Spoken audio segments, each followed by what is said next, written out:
ನಮಸ್ಕಾರ ಸ್ನೇಹಿತರೆ. ಸಂಬಂಧ ಅನ್ನೋದು ಬಲವಾಗಿ ಇರಬೇಕೇ ಹೊರತು ಬಲವಂತವಾಗಿ ಅಲ್ಲ. ಒಳ್ಳೆಯ ಸಂಬಂಧಗಳನ್ನು ಪ್ರೀತಿ ಕೊಟ್ಟು ಉಳಿಸಿಕೊಳ್ಳಬೇಕು. ಕೆಟ್ಟ ಸಂಬಂಧಗಳನ್ನು ಮೌನವಾಗಿದ್ದು ಕಳೆದುಕೊಳ್ಳಬೇಕು. ನಮ್ಮ ಜೀವನದ ಉತ್ತಮ ನಡಿಗೆಯಲ್ಲಿ ಕೆಲವು ನೋವಿನ ಸಂಬಂಧಗಳು ಮುಳ್ಳಿನಂತೆ ಚುಚ್ಚುತ್ತಿದ್ದಲ್ಲಿ ಮುಳ್ಳನ್ನು ಮುಳ್ಳಿನಿಂದಲೇ ತೆಗೆದೆಸೆದು ಮುನ್ನಡೆಯಬೇಕು. ಋಣಾನುಬಂಧ ಮುಗಿದರೆ ಸಂಬಂಧವೂ ಮೌನವಾಗುತ್ತದೆ. ಕೆಲವರು ದೂರ ಹೋಗುವುದು ಜೀವನದ ನಿಯಮ, ದುರಂತವಲ್ಲ. ಗಾಳಿಗೆ ಗಾಳ ಹಾಕುವುದು ಸಾಧ್ಯವಿಲ್ಲ, ಮುಳ್ಳಿನ ಗಿಡಕ್ಕೆ ಬಟ್ಟೆ ಒಣ ಹಾಕುವುದಕ್ಕೂ ಸಾಧ್ಯವಿಲ್ಲ. ಹಾಗೆಯೇ ಕೆಲವರಿಗೆ ಎಷ್ಟೇ ಒಳ್ಳೆಯದು ಮಾಡಿದರೂ ಅವರಿಂದ ಕೆಟ್ಟವರು ಎಂದು ಅನಿಸಿಕೊಳ್ಳುವುದು ತಪ್ಪುವುದಿಲ್ಲ.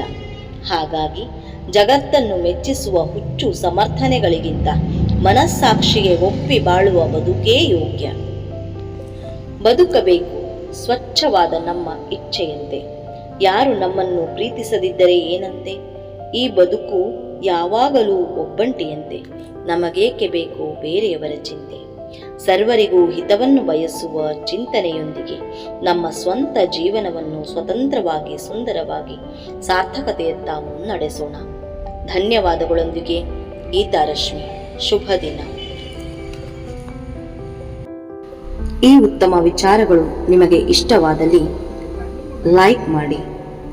ಈ ವಿಚಾರವನ್ನು ಇತರರಿಗೆ ಹೇಳುವ ಇಚ್ಛೆಯಾದಲ್ಲಿ ಶೇರ್ ಮಾಡಿ.